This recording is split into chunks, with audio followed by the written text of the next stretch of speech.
میرا سسر بہت امیر تھا اور مرنے والا تھا۔ سسر نے مرنے سے پہلے کہا کہ میری شادی 14 سالہ لڑکی سے کر دو اور میری ساری جائیداد اس کے نام کر دینا تاکہ میں سکون سے مر سکوں۔ میری ایک چھوٹی بہن تھی جس کی عمر بھی 14 سال تھی۔ میں نے اپنی چھوٹی بہن کی شادی اپنے سسر سے کر دی۔ سسر نے 3 دن تک کمرہ نہ کھولا۔ آج دروازہ توڑا تو اندر میری بہن اور میرا سسر تو ہم 2 بہنیں تھیں، ہمارا کوئی بھائی نہیں تھا۔ میری چھوٹی بہن عمر میں مجھ سے بہت زیادہ چھوٹی تھی، سب کی لاڈلی اور ہر وقت کھیل کود میں مصروف رہتی تھی، مگر میں چونکا بڑی تھی، اس لیے بہت سی ایسی باتیں سمجھنے لگی تھی جو کسی اور کو شاید سمجھ نہ آتی ہوں۔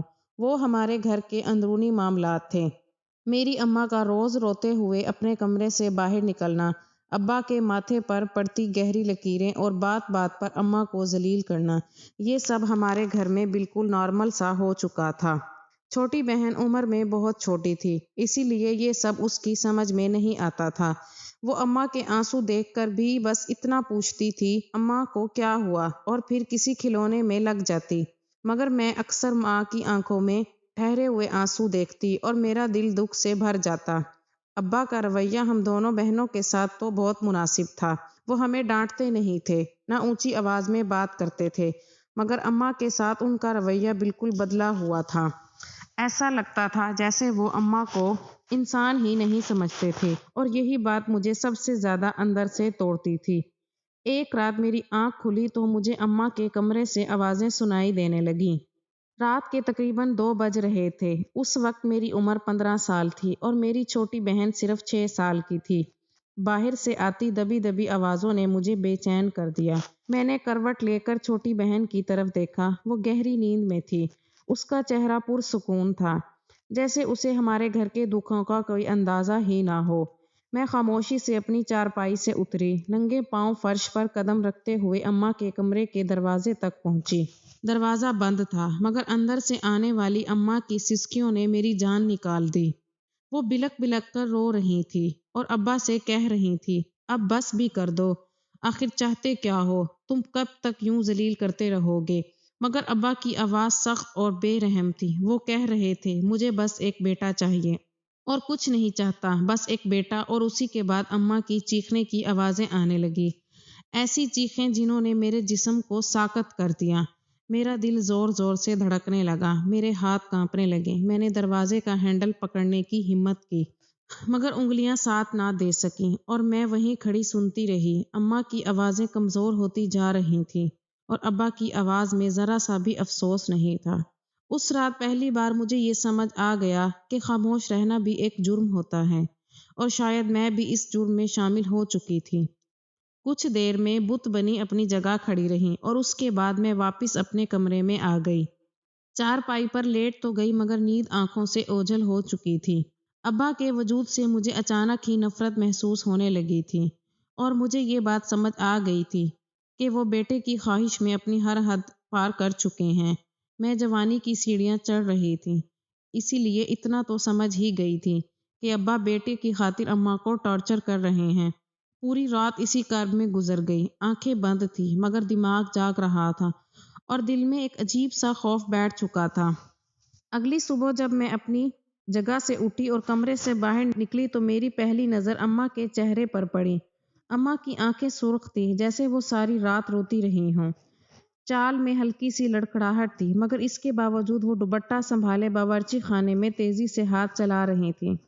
مجھے دیکھتے ہی انہوں نے چہرے پر ایک چھوٹی سی مسکراہٹ سجا لی اور کہا، سجیلا چل، اسکول نہیں جانا کیا؟ 10ویں کا آخری امتحان ہے، آج اس کے بعد تجھے میں گھر داری سکھاؤں گی۔ اماں کی بات سن کر میں وہیں چوکی پر بیٹھ گئی اور بے اختیار کہہ بیٹھی، اماں گھر داری سیکھ کر پھر میں کیا کروں گی؟ میرے لہجے میں ایک عجیب سا انتشار تھا۔ اماں نے چونک کر میری طرف دیکھا اور بالکل عام سے انداز میں بولی، تیرا کسی اچھی جگہ رشتہ کر کے تجھے رخصت کر دوں گی، ساری زندگی اپنی دہلیز پر بٹھا کر تھوڑی رکھوں گی۔ اماں کے لیے یہ بات شاید معمولی تھی، مگر میرے تن بدن میں آگ لگ گئی تھی۔ دل زور زور سے دھڑکنے لگا اور میرے منہ سے بے اختیار نکل گیا، اماں مجھے شادی نہیں کرنی ہے۔ میری بات پر اماں نے مجھے عجیب نظروں سے دیکھا اور کہنے لگی، سجیلا تجھے شادی کیوں نہیں کرنی؟ کچھ دن پہلے جب تیری دوست کی شادی تھی اس دن تو بہت خوش ہو رہی تھی کہ جلد ہی تو بھی دلہن بنے گی اور ایسے ہی قیمتی جوڑے پہنے گی۔ اماں نے چند دن پہلے والی بات یاد دلائی تو میں تلخی سے مسکرا دی اور کہا اماں اس وقت مجھے معلوم نہیں تھا کہ شادی کیا ہوتی ہے، مگر اب آپ کو دیکھ کر سمجھ آنے لگا ہے۔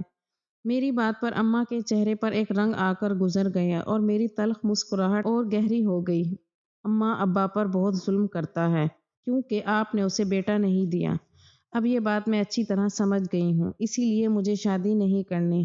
اس سے پہلے کہ میں مزید کچھ کہتی اچانک ابا پیچھے سے آ گئے اور غصے میں اماں سے بولے بڑی اچھی پٹیاں پڑھا رہی ہو بیٹی کو، باپ کے خلاف کر رہی ہو۔ ابا کے لہجے میں اتنا غصہ اور حقارت تھی کہ میری جان نکل گئی۔ اماں فوراً نفی میں سر ہلانے لگیں، مگر ابا بولے کل ہی شاہ نواز صاحب نے اپنے بیٹے کے لیے اس کا رشتہ مانگا ہے، میں تو سوچ رہا ہوں آج ہی ہاں کر دوں، لڑکی کہیں ہاتھوں سے نہ نکل جائے۔ یہ کہہ کر ابا ناشتہ کرنے بیٹھ گئے اور میری تو سانس ہی رک گئی تھی۔ ابھی تو میں اماں اور ابا کے رشتے کی حقیقت سمجھنا شروع ہی ہوئی تھی، اور سچ کہوں تو شادی کے لفظ سے ہی میرا دل خراب ہو گیا تھا۔ مگر ابا چپ چاپ گھر سے نکل گئے اور اماں نے دھیمی آواز میں کہا اپنے باپ کے آگے ایک لفظ بھی نہ کہنا، ورنہ تیرا غصہ بھی مجھ پر ہی نکالے گا۔ یہ کہتے ہوئے اماں کی آنکھوں سے آنسو بہنے لگے۔ اتنے سالوں میں پہلی بار اماں نے اپنا دکھ میرے سامنے رکھا تھا، کیونکہ وہ جان گئی تھی کہ میں اب سمجھ چکی ہوں۔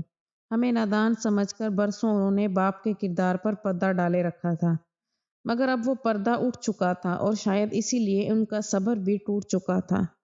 میں نے اماں کو سینے سے لگا لیا، مگر اسی شام شاہ نواز صاحب ہمارے گھر آ گئے۔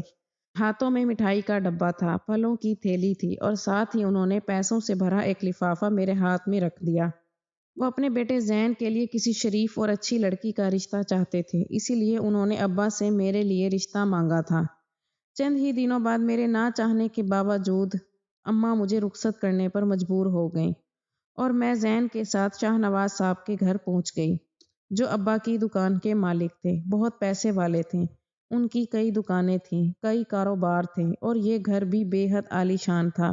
اماں کا کہنا تھا کہ میری قسمت کھل گئی ہے۔ ابا کو بھی یہی لگ رہا تھا، مگر میرا دل کسی انجانے خوف سے ڈوبا جا رہا تھا۔ کچھ دیر بعد دروازہ آہستگی سے کھلا اور زین کمرے میں آ گئے۔ ان کے قدموں کی آہٹ میں عجیب سی نرمی تھی۔ وہ سیدھے میرے سامنے نہیں آئے، بلکہ پہلے پانی کا گلاس اٹھایا اور میری طرف بڑھاتے ہوئے دھیمی آواز میں بولے تھک گئی ہوگی، سارا دن لمبا تھا، یہ لو پہلے پانی پی لو۔ ان کے لہجے میں حکم نہیں تھا، بس خالص خیال تھا۔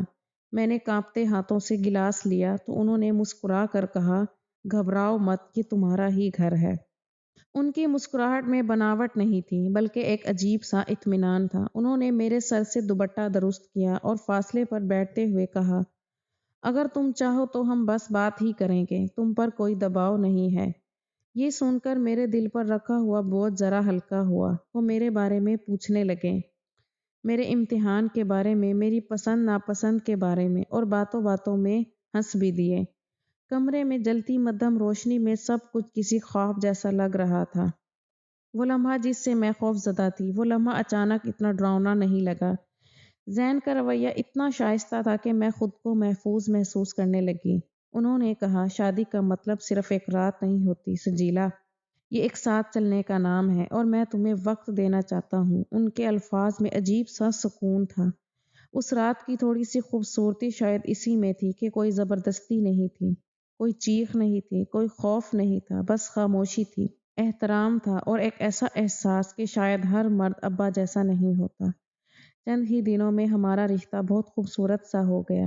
زین کا رویہ ویسا ہی نرم اور خیال رکھنے والا رہا۔ گھر میں صرف میرے سسر تھے اور زین زیادہ تر کاروبار کی وجہ سے باہر رہتے تھے۔ میں نے آہستہ آہستہ گھرداری سنبھال لی تھی، مگر زین نے مجھے کبھی یہ احساس نہیں ہونے دیا کہ یہ سب صرف میری ذمہ داری ہے۔ انہوں نے خود کہا تھا اگر تم پڑھنا چاہتی ہو تو میں تمہیں روکوں گا نہیں، بلکہ ساتھ دوں گا، اور انہی کی حوصلہ افزائی سے میں نے دوبارہ پڑھائی شروع کر دی۔ گھر میں چند ملازم بھی رکھ لیے گئے تھے جو میرے کاموں میں میری مدد کرتے تھے، اس لیے میرے پاس وقت بھی تھا اور سکون بھی۔ اماں جب بھی ملنے آتی تو ہر وقت شکر ادا کرتی نہ تھکتی، اور بار بار یہی کہتی کہ میرا فیصلہ بالکل درست نکلا ہے، میری بیٹی خوش نصیب ہے، زندگی واقعی خوشگوار اور خوبصورت لگنے لگی تھی۔ کسی چیز کی کمی نہیں تھی، نہ محبت کی، نہ عزت کی، نہ سہولت کی۔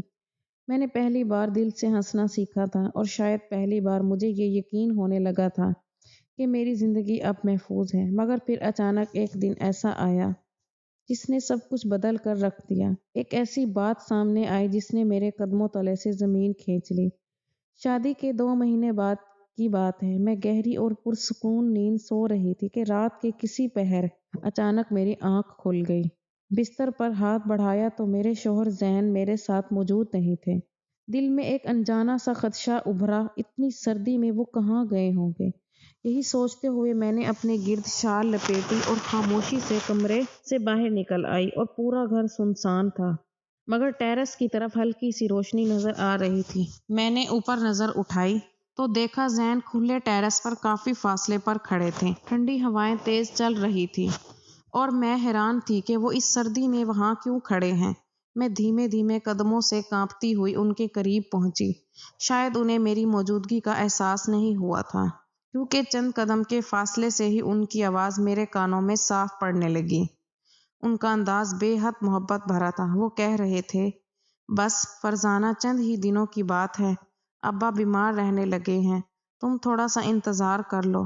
تم تو جانتی ہو نا کہ میں نے سجیلا سے شادی کتنی مجبوری میں کی ہے۔ ابا نے صاف کہہ دیا تھا اگر میں ان کی مرضی کی لڑکی سے شادی نہ کرتا تو وہ اپنی ساری جائیداد کسی ٹرسٹ کے نام کر دیتے۔ نہ جانے اس سجیلا میں انہیں کیا نظر آ گیا تھا کہ اسے میرے سر پر لا بٹھا دیا۔ میں وعدہ کرتا ہوں تم سے کہ جس دن ابا نے سب کچھ میرے نام لکھ دیا، اسی دن میں خود سجیلا کو طلاق دے کر تم سے شادی کر لوں گا۔ میرا اور اس کا ایسا کوئی تعلق نہیں کہ ہماری اولاد ہو۔ سب کچھ خود بخود میری جھولی میں آ جائے گا، کیونکہ میں نے اسے اپنی محبت کے جھانسے میں اتار لیا ہے۔ ابا کو بھی یہی لگتا ہے کہ میں سجیلا کو دل سے قبول کر چکا ہوں۔ دیکھنا بہت جلد ابا ساری دولت میرے نام لکھ دیں گے، اور پھر میں سجیلا کو چھوڑ کر تم سے شادی کر لوں گا۔ آخر برسوں کی محبت ہے ہماری، اتنا اعتبار تو تمہیں کرنا ہی ہوگا۔ مجھے اپنے کانوں پر یقین نہیں آیا۔ چند لمحوں کے لیے ایسا لگا جیسے میں کسی اور کی کہانی سن رہی ہوں، جیسے یہ الفاظ میرے لیے نہیں ہیں۔ مگر ٹھنڈی ہوا کے تھپیڑوں کے ساتھ جب زین کی آواز دوبارہ میرے کانوں سے ٹکرائی تو سچ میرے وجود میں اترتا چلا گیا۔ میرے ہاتھ کانپنے لگے، شال میری انگلیوں سے پھسلنے لگی، اور دل اتنی زور سے دھڑک رہا تھا کہ مجھے لگا وہ آواز زین تک پہنچ جائے گی۔ میں نے خود کو دیوار کے ساتھ ٹکا لیا تاکہ گر نہ پڑوں۔ میری آنکھوں کے سامنے پچھلے 2 مہینوں کے سارے منظر گھوم گئے۔ زین کی نرمی، اس کی مسکراہٹ، اس کے الفاظ، وہ احترام جسے میں محبت سمجھ بیٹھی تھی، سب ایک ایک کر کے بکھرنے لگا۔ مجھے احساس ہوا کہ جس سکون کو میں نے اپنی خوش قسمتی سمجھا تھا، وہ دراصل کسی اور عورت کے صبر کا وقفہ تھا، اور میں خود ایک مہرہ تھی، ایک ایسا مہرہ جسے وقت آنے پر آسانی سے ہٹا دیا جانا تھا۔ میری آنکھوں سے آنسو بہنے لگے، مگر میں نے سسکی دبانے کے لیے اپنے ہونٹ کاٹ لیے۔ اس لمحے مجھے ابا یاد آ گئے، اور اماں کی سرخ آنکھیں بھی سمجھ آ گیا کہ ظلم کی شکلیں بدل جاتی ہیں مگر روح ایک جیسی رہتی ہے۔ میں نے ٹیرس کی سردی میں کھڑے ہو کر یہ بھی جان لیا کہ زین کا نرم لہجہ بھی ایک چال تھا، ایک ایسا جھانسا جس میں اپنی مرضی سے قید ہو گئی تھی۔ کچھ دیر بعد زین کی آواز خاموش ہو گئی، شاید فون بند ہو چکا تھا یا وعدے پورے ہو چکے تھے۔ میں نے ایک لمحہ بھی مزید وہاں رکنے کی ہمت نہ کی، خاموشی سے پیچھے ہٹی، قدموں کی آواز دبانے کے لیے سانس تک روک لے، اور اپنے کمرے میں واپس آ کر چارپائی پر بیٹھ گئی۔ اب وہ کمرہ میرا نہیں رہا تھا، وہ بستر جسے میں نے اعتماد کی جگہ سمجھا تھا مجھے کانٹوں جیسا لگ رہا تھا۔ میں ساری رات آنکھیں کھولے چھت کو گھورتی رہی، اور دل ہی دل میں خود سے ایک سوال کرتی رہی کہ کیا واقعی میں اتنی آسان تھی؟ کیا محبت اتنی سستی ہوتی ہے کہ دولت کے کاغذوں کے بدلے بیچ دی جائے؟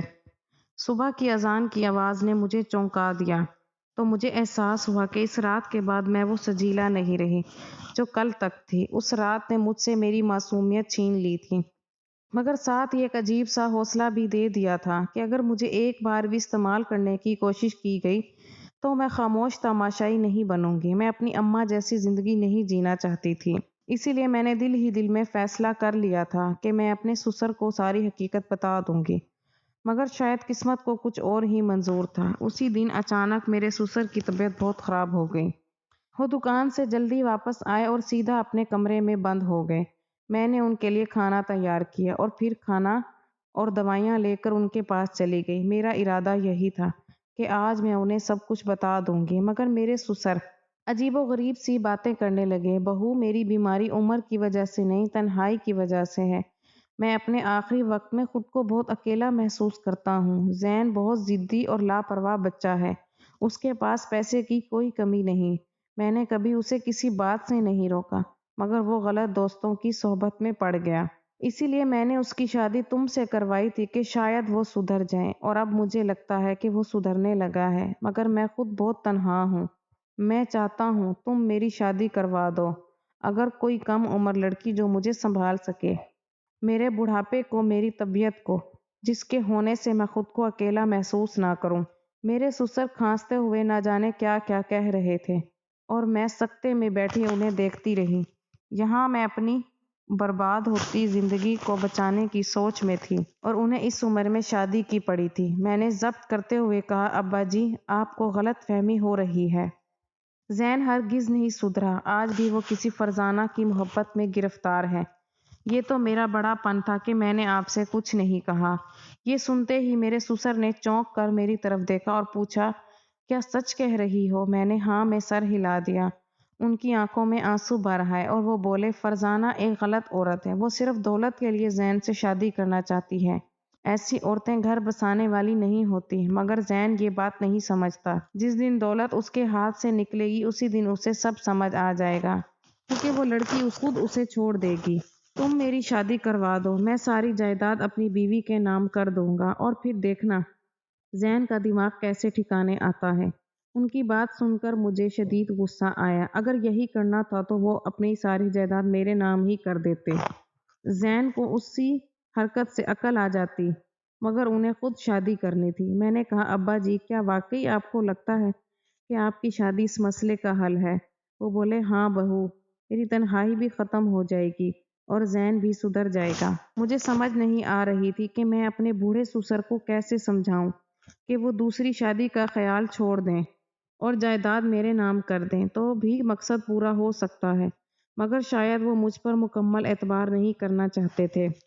اسی لیے میں نے کہہ دیا، ٹھیک ہے ابا جی، میں آپ کی شادی کے لیے لڑکیاں دیکھنا شروع کر دیتی ہوں۔ اس کے بعد میں نے اماں سے بات کی اور انہیں ساری حقیقت بتا دی۔ یہ سن کر اماں نے ایک لمحہ سوچا، پھر بولی، اگر ایسی بات ہے تو فبیہہ کی شادی اپنے سسر سے کروا دے۔ بڈھا چند دن کا مہمان ہے، ساری جائیداد فبیہہ کے نام ہو جائے گی تو تیری زندگی بھی سنور جائے گی، اور پھر ہم فبیہہ کی شادی کسی اچھی جگہ کر دیں گے۔ اماں کی بات سن کر میں چونک گئی اور بے اختیار بولی، اماں، یہ تم کیا کہہ رہی ہو؟ اتنے بوڑھے آدمی سے میں اپنی 14 سالہ بہن کی شادی کیسے کروا سکتی ہوں؟ اماں دکھ سے مسکرائیں اور بولی، اس لیے کہ تیرے ابا نے فبیہہ کے لیے ایک عجیب سا لڑکا پسند کر لیا ہے۔ اس سے پہلے کہ وہ اس کے ساتھ فبیہہ کو رخصت کر دیں، ہم اس کی زندگی اور مستقبل دونوں بچا لیں۔ اماں کی بات پر میں نے گھبرا کر پوچھا، اماں کس کی بات کر رہی ہو؟ تب اماں نے کہا، میں فراز کی بات کر رہی ہوں، تمہاری پھوپھی کا وہ نالائق بیٹا جو ساری عمر نکما بیٹھا رہا ہے۔ اب تمہاری پھوپھی نے تمہارے باپ کے دماغ میں یہ بات ڈال دی ہے کہ فبیہہ کی شادی اسی سے کر دی جائے، اور تمہارے ابا بھی اس پر راضی ہو چکے ہیں، مگر میں اپنی بیٹی کی زندگی برباد نہیں کرنا چاہتی۔ جو بیٹا نہ ہونے کا دکھ تمہارے ابا کے دل میں پلتا ہے نا، یہ بھی تمہاری پھوپھی ہی ڈالتی رہتی ہے، بات بات پر وہی تانا دیتی ہیں کہ میرا بیٹا نہیں ہے۔ اماں کی بات 100% درست تھی، اور مجھے یہ سب سمجھ بھی آ رہا تھا، اور پھر مجھے یہ مشورہ بھی ٹھیک لگنے لگا، کیوں نہ میں فبیہہ کو ہی اپنی ڈھال بنا لوں، اسی طرح سانپ بھی مر جاتا اور لاٹھی بھی نہ ٹوٹتی۔ جب میں نے اور اماں نے فبیہہ سے بات کی تو پہلے تو اس نے بہت غصہ کیا، صاف انکار کر دیا۔ وہ رونے لگی، چیخنے لگی، وہ کسی بوڑھے آدمی سے شادی نہیں کرے گی۔ مگر جب دوبارہ فراز کا ذکر آیا تو اس کی خاموشی چیخوں سے زیادہ گہری ہو گئی، کیونکہ فراز کا کردار کیسا تھا یہ ہم سب جانتے تھے، نکما، لاپرواہ اور بد زبان۔ اور دوسری طرف میرے سسر کی عمر بیماری سے بھی سب واقف تھے اور وہ اب چند دنوں کے ہی مہمان تھے۔ فبیہا بھی یہ بات سمجھنے لگی تھی کہ اگر وہ قدرتی موت مر گئے تو ساری دولت خود بخود زین کے پاس چلی جائے گی اور زین مجھے طلاق دے کر نکال دے گا۔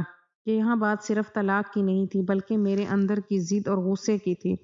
میں خود کو استعمال ہوتا نہیں دیکھ سکتی تھی، اس لیے میں نے اپنی چھوٹی بہن کو ہی اپنی ڈھال بنانے کا فیصلہ کیا۔ میں نے اپنے سسر کو بتایا کہ میں نے فبیہا کو ان کے لیے پسند کیا ہے، تو ان کا چہرہ خوشی سے کھل اٹھا۔ وہ بولے تمہاری بہن بھی تم جیسی ہی سمجھدار اور اچھی لڑکی ہوگی۔ میں نے ضبط کرتے ہوئے کہا ابا جی سب تو ٹھیک ہے مگر زین کو کون منائے گا؟ وہ کبھی راضی نہیں ہوگا، آپ دوسری شادی کریں۔ میرے سسر مسکرا دیے اور بولے کہ اس کی فکر تم نہ کرو، میں زین کو اس کے دوستوں کے ساتھ گھومنے پھرنے کے بہانے دوسرے شہر بھیج دوں گا، کاروبار کا بہانہ بنا دوں گا، چند دنوں میں نکاح ہو جائے گا اور اسے خبر بھی نہیں ہوگی۔ اگلے ہی ہفتے میرے سسر نے زین کو اس کے دوستوں کے ساتھ گھومنے پھرنے کے لیے دوسرے شہر بھیج دیا۔ زین کی خوشی کی کوئی حد نہیں تھی۔ پہلے تو وہ حیران ہوا کہ ابا نے اچانک اتنی آزادی کیسے دے دی، اور وہ بھی پیسوں کے ساتھ، مگر دوستوں کی سفر کے ساتھ خوشی میں اس نے زیادہ سوال نہ کیے اور ہنستا مسکراتا گھر سے نکل گیا۔ جس دن وہ گیا اسی شام میں نے اپنی بہن فبیہا کا نکاح اپنے سسر سے کروا دیا۔ میرے ابا نے اس پر زیادہ اعتراض نہیں کیا کیونکہ وہ بھی یہ بات جانتے تھے کہ میرے سسر کے پاس بے تحاشا دولت ہے اور شاید ان کے نزدیک یہی سب سے بڑی ضمانت تھی۔ میں اپنی 14 سالہ بہن کو رخصت کروا کر اپنے سسر کے گھر لے آئی۔ فبیہا کا چہرہ زرد تھا، آنکھوں میں خوف اور آواز میں کپکپاہٹ تھی۔ وہ بار بار مجھ سے پوچھ رہی تھی کہ باجی میں اتنے بوڑھے آدمی کے ساتھ کیسے رہوں گی؟ میں نے اسے سینے سے لگا کر بس یہی کہا گھبراؤ نہیں، یہ سب عارضی ہے، چند دنوں کی بات ہے، وہ بہت بیمار ہیں، تمہیں بس خاموشی سے وقت گزارنا ہے۔ اس رات فبیہا بہت پریشان تھی، اس کا جسم تھکن اور خوف سے کانپ رہا تھا اور میں اسے تسلی دیتی رہی کہ سب ٹھیک ہو جائے گا، مگر سچ یہ تھا کہ میں خود بھی اندر سے ٹوٹ رہی تھی۔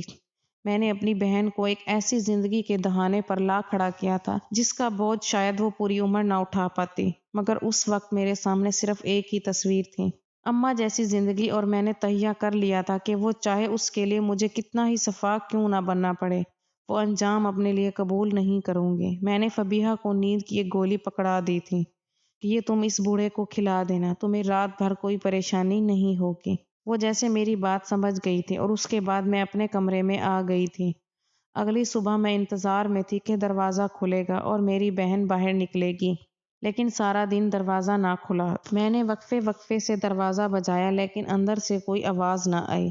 میں بہت زیادہ گھبرا گئی تھی، اتنی زیادہ خوف زدہ ہو گئی تھی کہ میں نے کسی کو بتایا بھی نہیں۔ میں بار بار فبیہا کو پکارتی رہی تھی اور پھر میں نے خوف اور پریشانی کے زیر اثر زور زور سے دروازہ پیٹنا شروع کر دیا اور پھر دروازہ اچانک ہی کھل گیا۔ اندر کا منظر دیکھ کر میرے رونگٹے کھڑے ہو گئے۔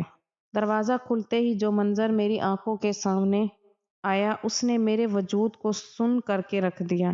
کمرے میں عجیب سی خاموشی تھی، ایسی خاموشی جو کانوں میں شور بن کر گونجتی ہے۔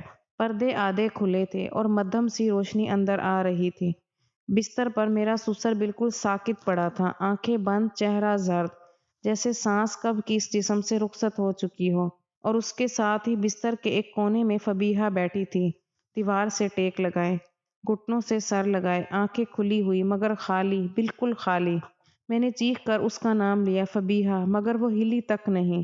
میرے قدم خود بخود آگے بڑھے، دل اس زور سے دھڑک رہا تھا کہ سینہ پھٹ جائے گا۔ میں نے کانپتے ہاتھوں سے سسر کی نبض چیک کی مگر کچھ نہیں تھا، وہ مر چکے تھے، وہ واقعی مر چکے تھے۔ اس لمحے مجھے نہ جائیداد یاد آئی نہ زین، مجھے صرف اپنی چھوٹی بہن دکھائی دے رہی تھی جو جیسے ایک ہی رات میں بچی سے بہت بڑی ہو گئی تھی۔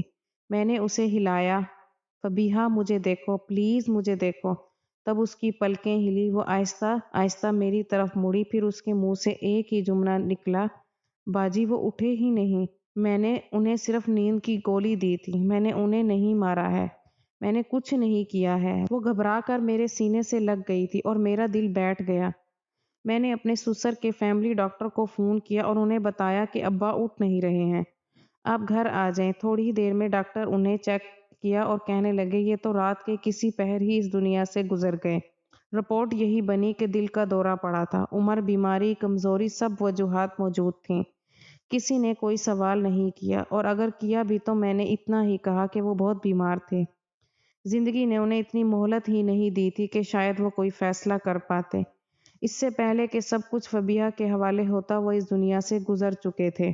نیند کی گولی شاید ان کی بیمار حالت میں بہت زیادہ خطرناک اثر دکھا گئی تھی، اس لیے فبیہہ کو میں نے فوراً اماں کے پاس بھجوا دیا۔ وہ اس حالت میں نہیں تھی یہاں ایک لمحہ بھی رہ سکے۔ اماں اسے دیکھ کر رو پڑی، بار بار اس کے سر پر ہاتھ پھیرتی رہی، مگر فبیہہ جیسے کسی اور دنیا میں تھی۔ اسے یہی لگ رہا تھا کہ اس کی وجہ سے یہ سب کچھ ہو گیا۔ میں ایک عجیب سے سناٹے میں چلی گئی تھی۔ میں نے اپنے شوہر کو فون کر کے بلایا تھا۔ وہ تو بالکل ہی بے یقین سے تھے اور ان کے پیچھے اچانک سے یہ کیا ہوا، لیکن کہیں نہ کہیں ان کا دل اندر سے کچھ بھی تھا، کیونکہ وہ جانتے تھے کہ اب سب کچھ انہیں مل جائے گا۔ اور میں یہ سوچ کر خوف زدہ ہو رہی تھی کہ اب مجھے طلاق ہو جائے گی، جس طلاق سے بچنے کے لیے، جس شوہر کو سزا دینے کے لیے میں نے اتنا سب کچھ کیا تھا، وہ شوہر مجھے چھوڑ دے گا اور اسے وہ سب مل جائے گا جو وہ چاہتا تھا۔ سسر کے جنازے کے بعد میرے شوہر نے خوشی خوشی وکیل کو بلایا اور میرے سسر کی وصیت کھولی گئی۔ میں دل ہی دل میں خوف زدہ تھی، اپنے آگے کی زندگی سوچ رہی تھی۔